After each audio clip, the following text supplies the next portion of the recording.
Hey, what's going on? All right, welcome to another video in my Instagram on YouTube series, where I just talk about Instagram posts I made as a way to make videos as quickly and simply as possible until I can find a way to make higher quality videos. Meanwhile, I'm just going to continue to practice speaking and improving my communication, as well as ingraining the ideas that go round and round in my brain. So today's video is going to be about a men's spotlight I wrote back in October of last year.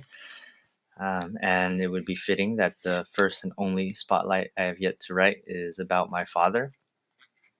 I talk about the things that I admire about him, such as his sense of responsibility, loyalty, hard work, generosity, and leadership.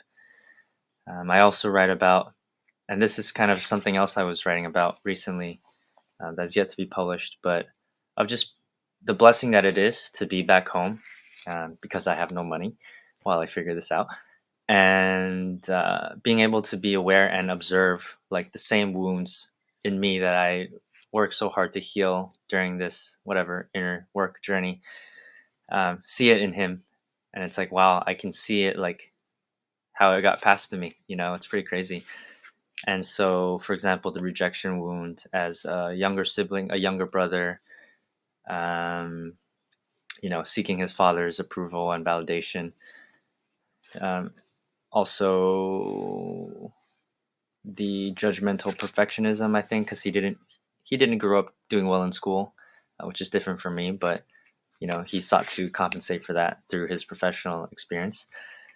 And what else was similar? Injustice is a big one. So thinking that things aren't fair, um, like why does he have to bear extra burdens in certain aspects of life? And also back to rejection, the idea of never being enough. So he feels like he's never doing enough for his company, for his family, et cetera, et cetera. Which that was a big part of my healing as well, is knowing that I am enough. Um, Also, specifically for him, he has a bigger uh, example of like Cain and Abel in his personal life with him and his brother, and the parable of the prodigal son. So being able to kind of have mercy and accepting, another son, or in his case, his brother, coming back into the family, and again the injustice that's associated with that. So what I wanted to share was that, I'm definitely standing on the shoulders of giants. I'm very blessed to have this man as my hero. Um, Fuck. Yeah, so he definitely paved the way for me to do what I do. Obviously, I don't think that he ever really went in depth to the extent that I have, or to focus on healing the way that I have. But definitely, like, he was the vanguard and set the example for this. And so because of him, I'm able to do all these things, like pursue my dreams, able to travel, experiment, learn, fail, reflect, sit around, figure out myself, and all this stuff. And he's a big part of why I've been able to do that. Also, of course, nobody's perfect, including him. He's imperfectly perfect, as I mentioned, and passed on some things onto me, as I mentioned, which is the stuff that I was working on. But it's probably only like a fraction of what he had to go through. It is for sure, because of the work that he had done on himself.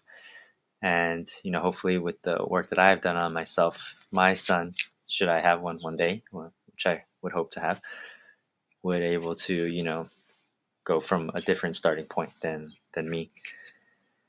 uh and so, yeah, I guess when it comes down to it, I think we are like the first generation for which like therapy and inner work, and I guess there's always been religion and things, but then that's steeped in its own wounds, especially religion when practiced by people.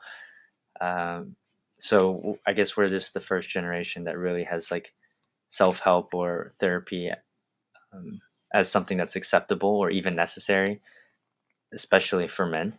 And so I don't expect, my parents or my father specifically to embrace this kind of stuff, um, because it's just like they didn't have the capacity for this back when they were growing up. When they were, growing up, yeah, it was just focused on the bottom of Maslow's hierarchy of needs, was just like make sure you got a stable job, you can have a family, have a house, take care of everything in the 3D physical world, and the whole self actualization piece is, a luxury, a privilege that people of my generation and people of my position get to enjoy. So yeah, it's definitely a generational effort. There's so much support and things that have had to have happened to for me to be in the position that I am in now, sharing this kind of information. And so this post was just a chance to express that appreciation, that gratitude, and that awareness for uh, being able to be who I am and do what I do. And of course, I'm still on a lifelong journey of this work, but it's a pretty good start, I'd say. Yeah, thank you for watching, and tune in for the next one.